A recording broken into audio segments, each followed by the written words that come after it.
I get that. Back to TR3 though, when do you think we will have the combat encoded software available? Because we have I think about 150 airplanes that, I mean, I guess we could use them for training, but we can't send them to do their jobs.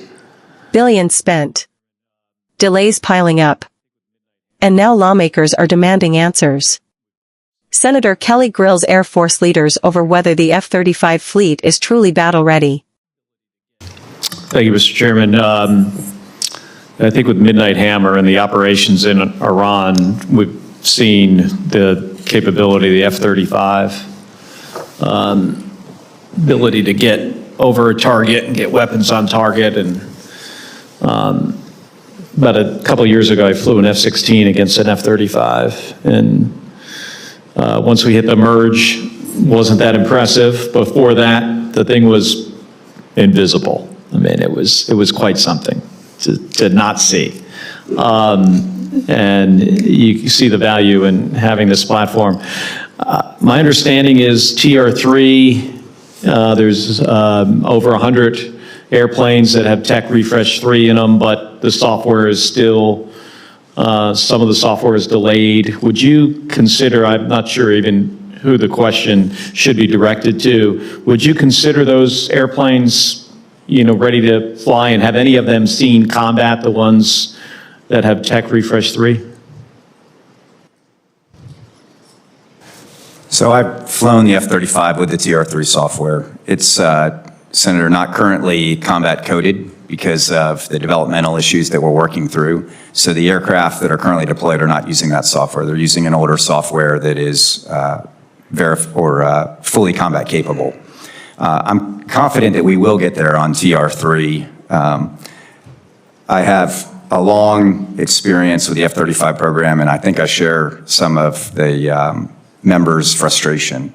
But we continue to make the program better. It will be the backbone of the U.S. Air Force and many other Air Forces fighter fleet for many years to come. We look carefully toward the future and assess the trends and where they're going, and make sure that the upgrades like Block 4 are going to bring the capabilities that will keep it relevant in the future. And any timeline for when we're going to see a Block 4 airplane? I don't have the timeline specifics. It is still several years away. Block 4, as I think you're aware, has slipped considerably over the years. One of the challenges that we have from a modernization perspective, and I would say the F-35 is one of the more difficult programs in this regard. The bigger and more complex the upgrade, the more difficult it is to update it. And so some of the initial requirements documents for Block 4 were written many years ago, and the threat has shifted since then. Mm-hmm. And so one of the things that the Air Force grapples with is how do we balance the tension between freezing the requirements, which helps us to move more quickly in field capability, but at the same time being responsive as the threat environment changes. And that'll be a big part of my responsibilities in the A57, Senator. Yeah, I think for a complicated weapon system like the F-35, it's hard to have a innovation cycle. I mean, first of all, for us, our innovation cycle is really long to begin with. It's not like, you know, what the Ukrainians can do in a drone factory every 2 weeks. They can make changes and get them incorporated. I get that. Back to TR3, though, when do you think we will have the combat encoded software available? Because we have I think about 150 airplanes that, I mean, I guess we could use them for training, but we can't send them to do their jobs. Senator, I'd like to take that question for the record. I'm working now on the requirements side, and I've been away from that for about a year now. My sense is it's months, not years, but let me take that and get you the right answer. And then a quick update on APG-85 and also the engine core upgrade. When would we expect to see those? So I'd like to turn it over to my acquisition counterpart to address the specifics, but as far as I know, both of those are on track. We have had some growth issues with the APG-85, but I believe that we will get there, Senator. Okay. General?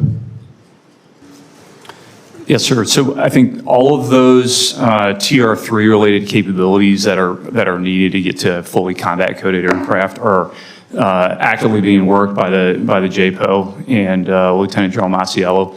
There are a number of additional capabilities on that upgrade that we can't really go into here, but to General Nemai's point, I'm happy to also take the specifics on each of those capabilities that need to get upgraded into TR3 for that combat-coded aircraft to be viable, and get back to you with those details.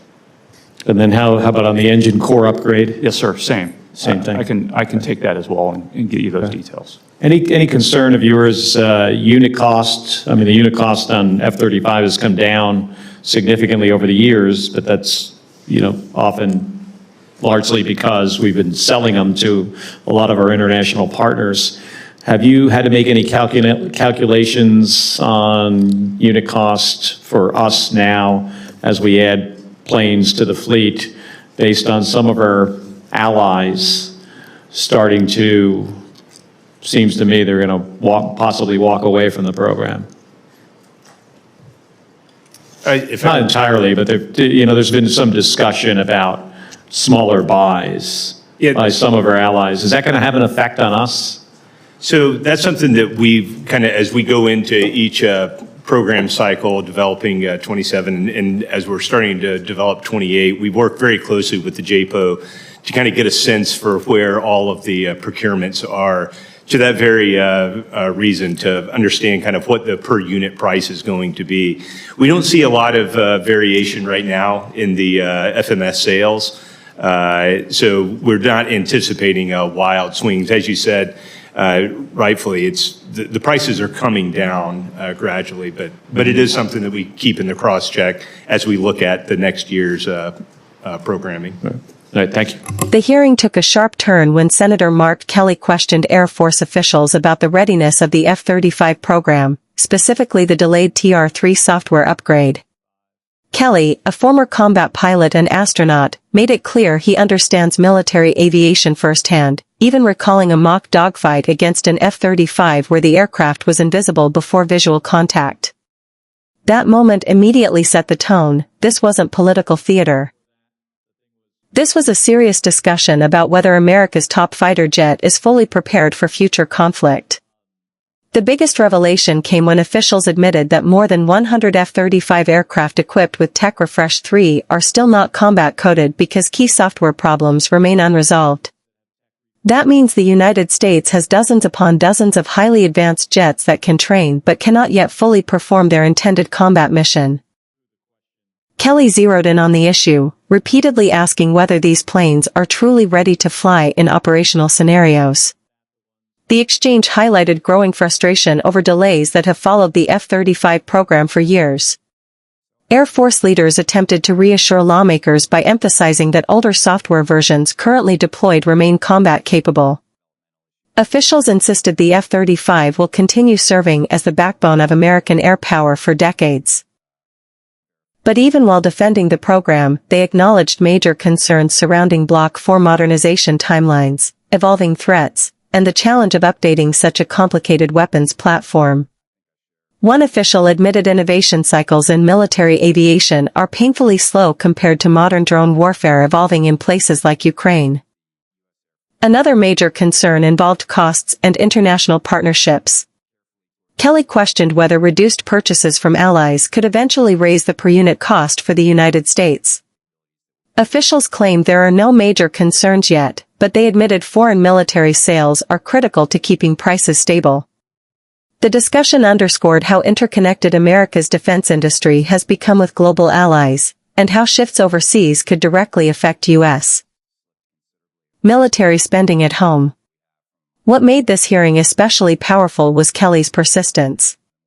He kept returning to one simple issue: if these jets can't fully fight, what exactly are taxpayers getting right now?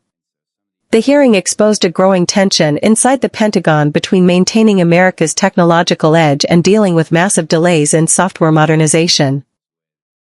At a time when threats from China, Russia, and emerging drone warfare continue to evolve rapidly, lawmakers clearly want answers about whether America's most advanced fighter jet is truly ready for the next conflict.